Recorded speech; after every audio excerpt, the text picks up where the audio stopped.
Cameron Elementary School, one of the many Fairfax County schools known for its diversity. The staff here turns the challenge of this situation into an opportunity not only to give their students an education, but also to provide a platform for them to learn from each other and to become rich with experience. To many students, this is a home away from home.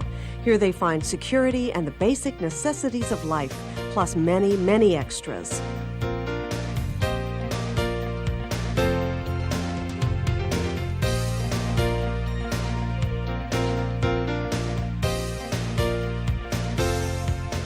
Hello and welcome to our school. My name is Regina DiNardo. And I am Catherine Velasco. We think our school is really wonderful and great, and we want to show you why. But first, we would like you to meet our principal, Mr. TOWERY. The motto of Cameron Elementary School is the quality of the future starts here. And we feel that the quality of the future does start here. We've used that theme in all that we have done because the kids that we work with are the leaders of tomorrow. And the future is going to be determined by them. So therefore, the job we do, and we hope it's good, is going to impact upon the world that we all live in tomorrow. I think all of the activities that we have, and we have a lot of activities at Cameron, tie into to make school rather a whole, complete place. It should be a learning environment. It should be a happy environment. It should be a safe environment. It should be fun. Our youngsters need and we believe in lots of exposure to lots of different kinds of activities. All of them are opportunities. Cameron Elementary is so warm and fuzzy school. You'll see what we mean when you meet some of our feathered and furry friends. At first glance, this classroom may appear to be like any other, but upon closer inspection, you can see that it's not. My name is Lovey, and she likes sitting on people's shoulders. This is nothing. This is nothing. Many of these animals have been donated by various teachers and community members to provide unique learning experiences and add a little coziness. Others have just wandered in and become part of the crowd. And he's here because he chose to be. He wandered in and decided to stay. It's kind of homey, if you will. And I think all of the animals tend to create an environment that is pleasant. I've never seen a child that didn't love some kind of an animal. And most of us adults fall in that category as well. They're nice to be with. Throughout the school, you can find cats, rabbits, birds, and assorted other creatures. Outside in the courtyard is a miniature farm where you'll see big goats, baby goats, chickens, and other varieties of poultry. This one? Penny penny. Penny penny. And we have 2 chickens in the courtyard. Lots of kids in suburbia think that eggs come in a styrofoam carton in the milk cooler or in the dairy cooler at the grocery store. And in spite of the fact that we collect eggs every day from the 2 chickens, the kids go out and are still always surprised every day. Mr. Towery, there are eggs there. There are eggs there. It's breakfast time in the cafeteria. Breakfast is the most important meal of the day. Without breakfast, it is hard to do your best in class. The breakfast program here at our school serves 200 to 400 kids a day, and they help us get the day started. With the scurry of the morning, getting everyone dressed and ready for work and school, it's no wonder that breakfast is so often overlooked. With the Cameron cafeteria staff at work, however, kids get a second chance to sample this all-important meal. Hi, I'm the manager of Cameron Elementary Cafeteria. My name is Tinky Moreland. And we think it's important for the children to have a breakfast because a lot of them get up late in the morning and they leave home without breakfast and all. And they need the nutrition to have the energy to get through the day. This isn't just any old breakfast. Here they serve loads of nutrition, flavor, and variety, all with a smile. Ah, Alicia, I haven't seen you for breakfast for a while. Gotta come tomorrow now, plastics. Okay. My name is Beverly Watson. We have a very good breakfast program here. Today we're having sausage and biscuits or cereal and biscuits. Tomorrow we have flat sticks, which is a pancake wrapped over sausage. Very good. And then on Fridays we have French toast sticks. We have a big breakfast crowd and all our kids love it. While breakfast is something that everyone needs, an introduction to the classroom setting, acclimation to the United States, and speaking in English for the first time are experienced only by a special segment of the population. Who can read this sign for me? Ramel? Measure and wait. Yes. We have 2 ESL classrooms. The 5th and 6th grade are combined. And I have all the 4th graders, 20 ESL students from 9 or 10 different countries. Most of my students haven't even been in the country for 5-6 months. Can anybody look around this room and see a scale? Yeah. Here it is. A scale, there he is. The school plays a big role in helping families who are new to the country. They work with the administrative offices, community service agencies, and their own staff to help new arrivals fill out forms and get acclimated to the American classroom and lifestyle. With them, these students bring a new culture and a richness to the school environment. The ESL population is not the only group at the school with special needs. Many families in the Cameron community need assistance with the basic necessities of life. Right now we are in the clothing center. The families in the Cameron community are lucky enough to have a place where they could come and shop free. Here you can find anything from shoes and shirts to blankets and jackets. Here a lot of people donate clothes, and we give the clothes to people that need it in the school. Sometimes the kids will come in and get some stuff, or sometimes we have open house, and parents will come in and get clothes. And it's a wonderful program. I mean, a lot of people come in. I, for one, get most of my clothes from here, and so do my children. If it wasn't for this center, I mean, sometimes we wouldn't have anything. I've gotten coats and shoes and anything from blankets to raincoats, a bunch of stuff that they have. The clothing center I think is good because you could get like free clothing for like your family or help. Like you get some clothing for other people that they don't have anything, and like I get some clothing to give to my sisters so she could give to other people that need them. To prepare students for the future, the schools need lots of money, supplies, and equipment. Cameron Elementary gets a lot of help in this area from the Women's Club of Springfield. In addition, they also volunteer to help us read and in the classrooms. I'm May Carter, and I'm with the Women's Club of Springfield. I am the education chairman, and for the past 2 years, we have been involved with the Cameron Elementary School. We were interested in adopting a school, and we read an article in the Washington Post about their principal, George TOWERY, and the school, and their needs. This school has families from 27 different countries, and they are one of the neediest schools in the Fairfax County. So we gave a contribution of $3,000 to the school to be used for clothing and other activities of the school. A group of us come down from our club on a weekly basis and read with the children, which of course we enjoy that very much. The name of the tree is a BLANCA, said their grandmother Coco. Lots of our youngsters don't have grandparents close by. Most of our youngsters have parents that work long hours. It's nice that the kids can sit down with someone that can spend time and be interested for that period of time only in them and what they have to say and in what the kids are doing in their classrooms. Dig up that road. At Cameron, great emphasis is placed on giving responsibility to the students. When the staff trusts them to handle important tasks, they soon learn to trust themselves and thereby raise their self-esteem. Welcome to our new studio. Each day, Cameron begins with a broadcast from our in-school newsroom. I'm one of the anchors who gives the school important information for the day.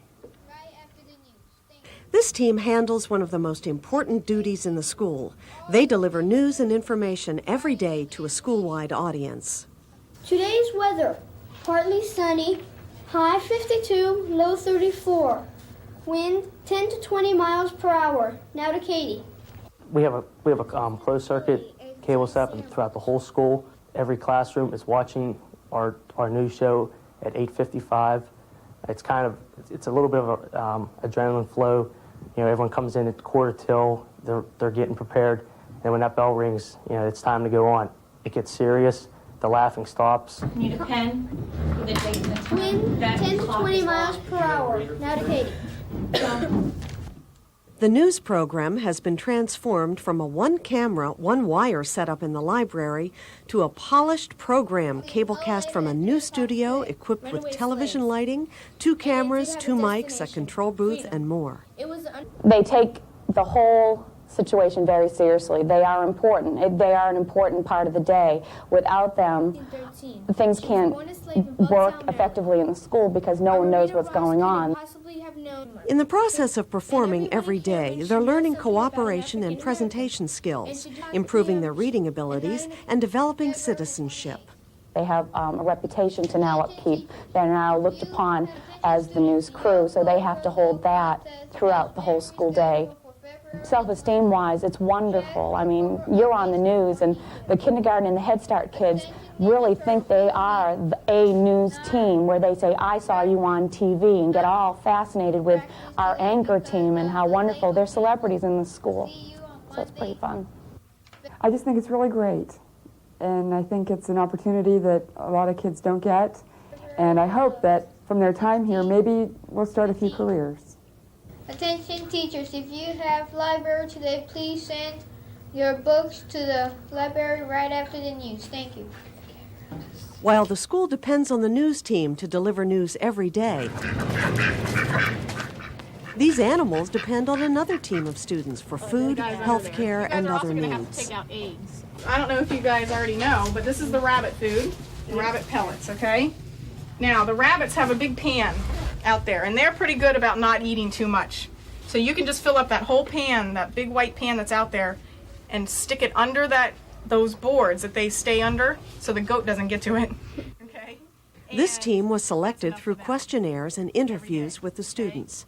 Then tasks were assigned for different shifts throughout the day. I interviewed them for about 5 minutes each, and I just basically chose those that were the most enthusiastic. And then I took in consideration the experience with animals that they had. You're going to have to check that they got food in the morning. You're going to have to check that they have water, hay, which won't have to be an everyday thing, but you need to make sure it's out there and that it's not all wet. You might want to put out some dry hay for them. And then their health and their behavior. The goat doesn't need any more than about a cup of food. Okay? It doesn't look like very much, but they're not very big animals. And this is a lot of food. This is made with molasses and all sorts of stuff. It's not as sticky today. Sometimes it's really sticky. And it's really fattening, lots of calories, and they don't need a whole lot, okay? Now, and especially too because he also eats the chicken scratch, which is the last can down there. I know, you guys are starving.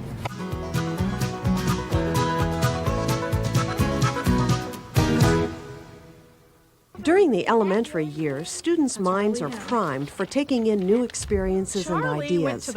This makes it a perfect time to expose children to as many different places, faces, things, concepts, and activities as possible. Cameron students have an abundance of opportunities at their disposal. Recreational activities, exciting trips, and interesting people.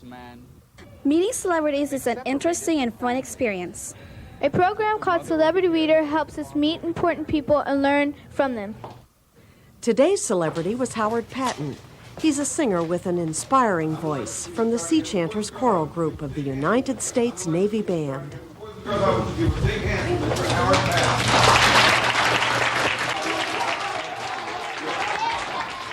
Thank you very much, and good morning, boys and girls. We try to get people that we call celebrities that represent all backgrounds, all cultures, both sexes, that have been successful in their own right in their own careers to come in and read to youngsters and then to share with them, as Mr. Patton did this morning, his talent in song. Get ready. He brought the crowd to life with several American traditionals. Grand old flag, you're a high-flying flag, and forever in peace may you wave.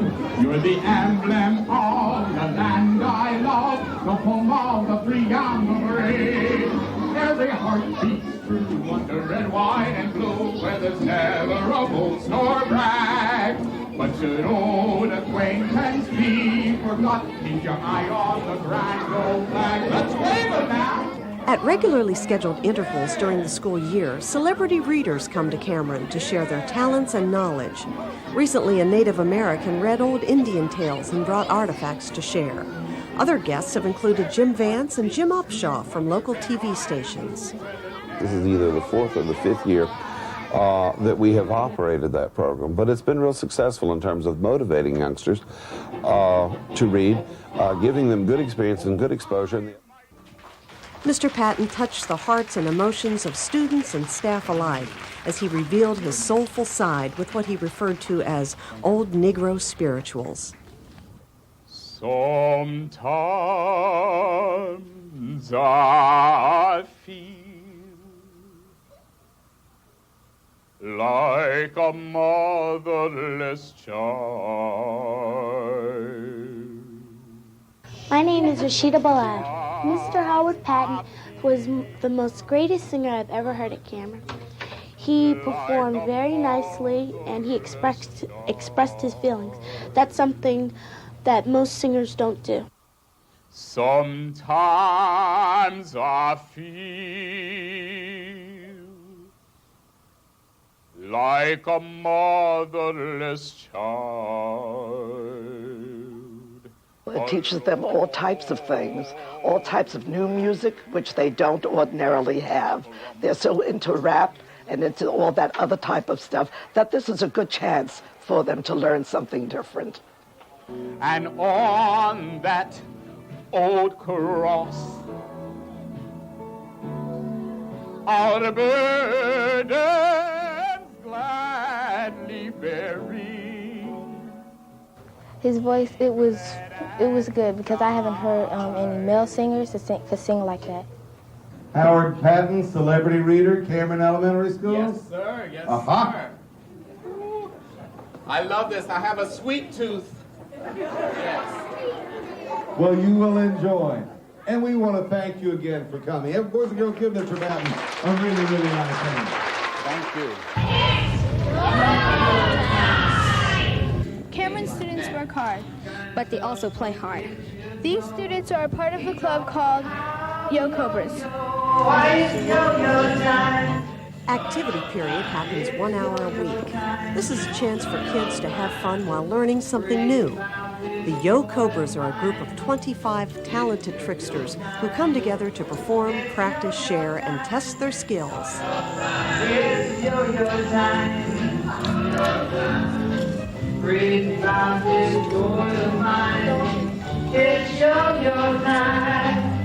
Most of our competitions are right here at school. But last year in June, we went to Vermont to the East Coast Championships. And at the championships, there were 3 skill divisions, beginner, advanced, and championship. And there were 12 trophies offered, and the Yo Cobras won 7 of them.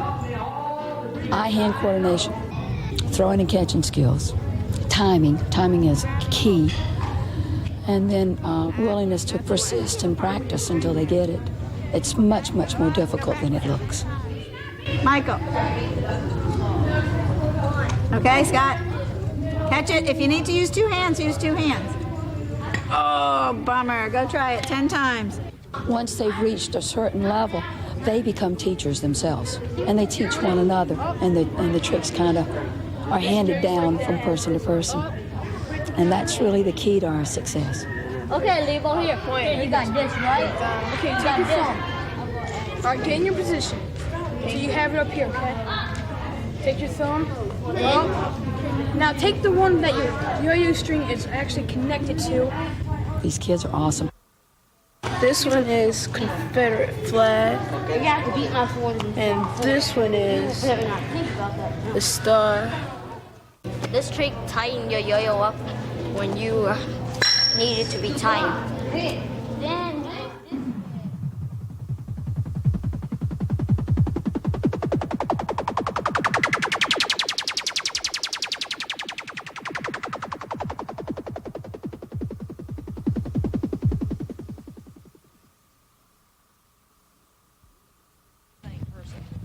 To really expose kids to the world and to history, they need field trips. And when Cameron puts on a field trip, they do it right.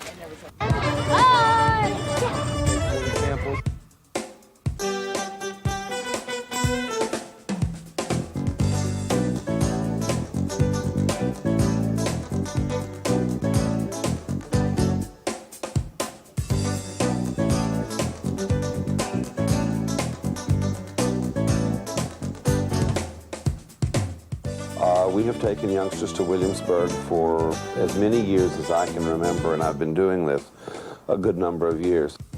Since the fourth grade curriculum includes Virginia history, this has become an annual trip for the fourth graders. It is an opportunity for the kids to take their learning a step beyond the textbook and to actually experience the history. From my experience, you can talk about it, you can read about it, but when the kids actually see it, their eyes light up and it's like everything is real for them. I know one trip we were on the bus, we're driving out to the Jamestown settlement and there's the tall grass around, and one of the boys said to me, "Mrs. Aldridge, look, there's the grass the Indians hid in." So it just suddenly becomes real to them, all these things they're reading about, and history becomes alive. Before the trip, Mrs. Aldridge's class did some hands-on preparation. Could you imagine doing this to make enough candles for your family to last all year? What would you say if you caught your son up reading late at night using your good candles? Well, they're really excited about the trip. They can hardly wait. I think that sometimes they're just as excited about staying in a hotel with a heated swimming pool as they are about going to Williamsburg, because many of our students have never stayed in a hotel before. And so it's a really exciting experience to go down on the big buses and stay in a hotel away from their parents overnight. And I don't think they're really aware yet of how exciting the tour part of it's going to be. We're going to go on a big bus. For those who needed financial assistance to go on the trip or just wanted some extra spending money, there was an opportunity to sell candy bars. About 120 students ended up going on the expedition. The trip started with a cruise on this boat from Norfolk over to Portsmouth and back.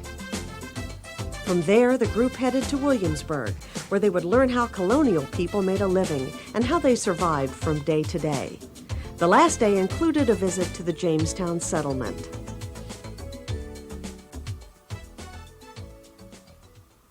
Why are we here tonight? To study colonial Williamsburg. We have to know how Williamsburg's houses were in the 18th century and how people were. What is a lantern tour? It's like where you go around with lanterns and you walk around and visit the shops and stuff, and you go with a tour guide and he has a key and he opens up all the shops and then you can go in and learn and look around. And so it's supposed to be really neat, and this is my first time going. What we think these Like a fertilizer. These are big ones for trees. We're going to talk a little bit about printing, but we're also going to talk about education, because that's pretty important to this trade, isn't it? Yeah. And if you can't read and write, are you going to buy the newspaper? No. Not very likely, huh? So it's one of my favorite stories, standing in the Indian roundhouse in the Jamestown Restored Village several years ago, one of the little girls from El Salvador who was in the 4th grade looked at me and said, "This is exactly like the house we lived in El Salvador. The roof was made of sticks. We put the clay in the walls. It had a dirt floor, and it even had a hole in the roof so the smoke could go out of, just like this one." And I'm thinking, you know, this is a replica of a place that's somewhere over 400 years old. And then the child went on to say, "But you know, I live in a big house now." And I guess it's always a learning experience for us. The British flag. Then what's the rest of the flag made up of? Stripes for the 13 colonies. You can count 13 stripes there.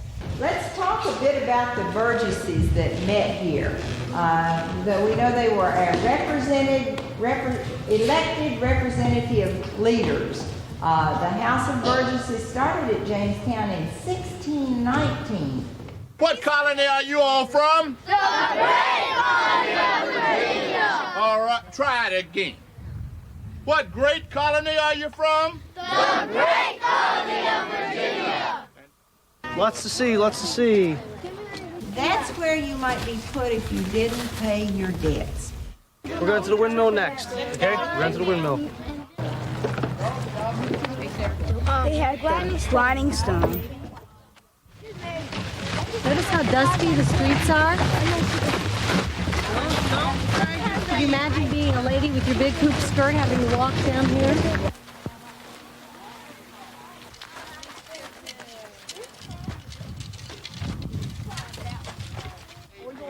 We got more to see than we've got time.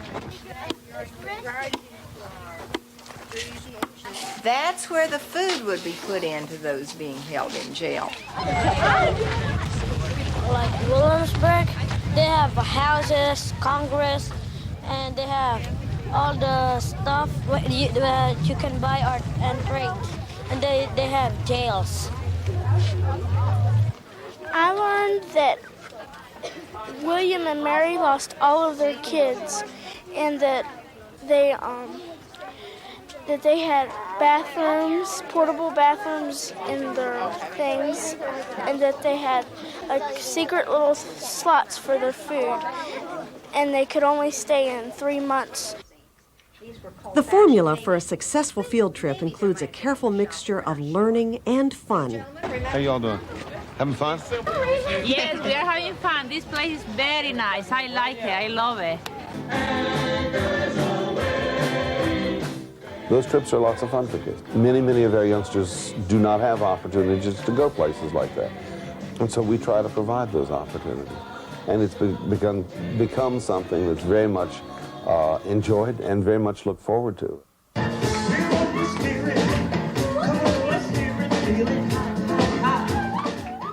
Here we are in the spirit of Norfolk. It's beautiful and sunny, and we're having a great time.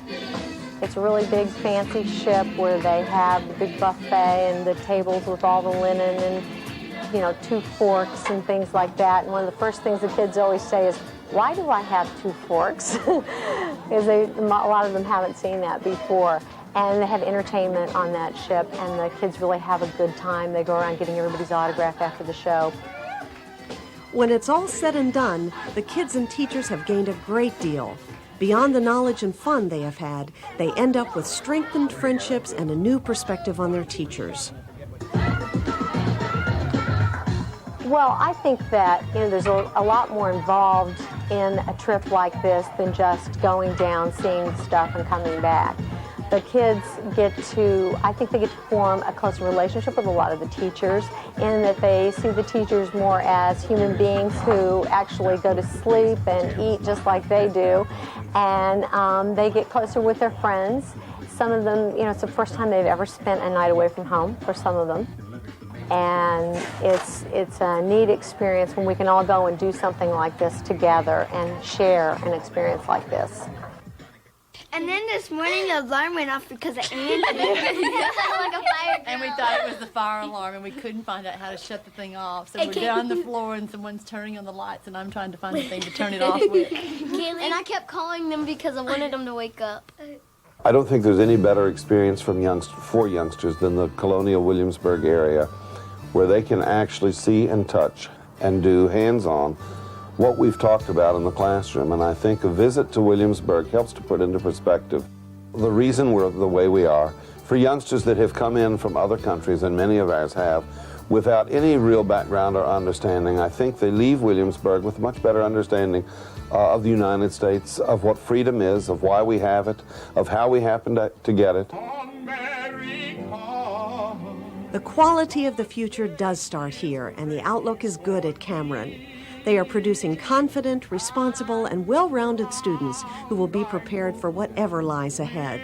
Brotherhood from sea to shining